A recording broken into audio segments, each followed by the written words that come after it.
সুপ্রিয় দর্শক শ্রোতা, আমি আজ অনেক আনন্দের সাথে খবর পড়বে যাচ্ছি। আর এটাই কবার যাচ্ছি, ট্রাম্প সাহেব বিপুল ভোটের ব্যবধানে নির্বাচনে হারিয়ে গেছে। ভোট তো বড় কথা না, বড় কথা হলো ইলেকটোরাল ভোট। যে ইলেকটোরাল ভোটে ট্রাম্প সাহেবের চাইতে বাইডেন সাহেব বিপুল হারে আগে আছে।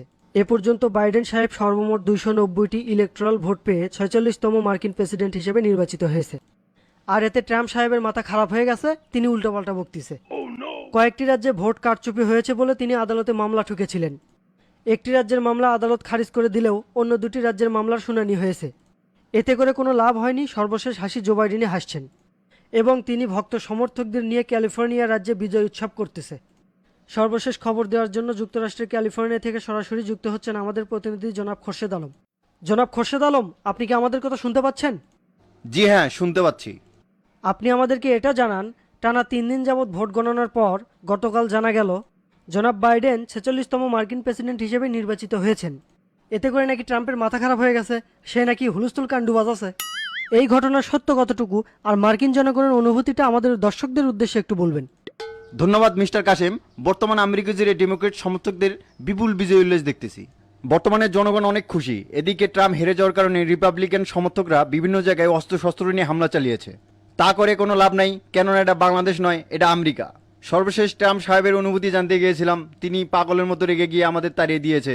আমরা ভয়ে কাছে যাইনি, যদি কামড়ে দেয়। আমরা এখানকার বাংলাদেশি অধিবাসীদের সাথে কথা বলে জানতে পেরেছি তারা মূলত সবাই জো বাইডেনকেই ভোট দিয়েছে এবং অনেক উচ্ছ্বসিত। এটা আমেরিকার ইতিহাসে প্রথম যে কোনো প্রেসিডেন্ট সর্বোচ্চ ভোট পেয়ে নির্বাচিত হলেন। মিস্টার খোরশেদ আলম, পরে কি ট্রাম্পের কাছাকাছি যাওয়ার চেষ্টা করেছিলেন? উনি কি সত্যিই পাগল হয়ে গেছেন, নাকি এটা আমাদের দেশের গুজবের মতো? মিস্টার কাসেম, আমরা পুনরায় ট্রাম্পের কাছাকাছি যাওয়ার চেষ্টা করেছিলাম, কিন্তু উনি বাংলাদেশি সাংবাদিকদের দেখলেই তেড়ে আসতেছে। মিস্টার খোরশেদ আলম, এটার কারণ কি সেটা কি আমাদের বলতে পারবেন? মূলত আমরা জানতে পেরেছি এখানকার সকল বাংলাদেশি অধিবাসীরা জো বাইডেনকেই ভোট দিয়েছেন, যার ফলস্বরূপ উনি বাংলাদেশি অধিবাসী এবং সাংবাদিকদের দেখলেই খেপে যাচ্ছেন।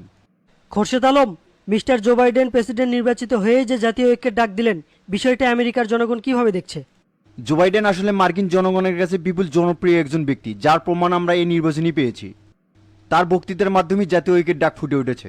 তিনি বলেছেন, আমার বিজয় মানে সমস্ত মার্কিনদের বিজয়, দলমত নির্বিশেষে সবাই আমার জনগণ।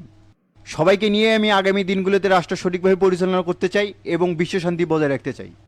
মিস্টার কাসেম, জো বাইডেন মূলত খুবই ভালো মনের একজন মানুষ। তার জয়ে আমি নিজেও উচ্ছ্বসিত। বিশ্ব নেতৃবৃন্দ জো বাইডেনকে শুভেচ্ছা জানিয়েছেন, আর ভাইস প্রেসিডেন্ট কমলা হ্যারিসকেও বিশ্ব নেতৃবৃন্দ শুভেচ্ছা জানিয়েছেন। এই ছিল আমার কাছে সর্বশেষ সংবাদ। এতক্ষণ আমাদের সাথে যুক্ত ছিলেন আমেরিকার ক্যালিফোর্নিয়া থেকে মিস্টার খোরশেদ আলম। এই ছিল আমাদের সর্বশেষ সংবাদ। এতক্ষণ আমাদের সাথে থাকার জন্য অসংখ্য ধন্যবাদ।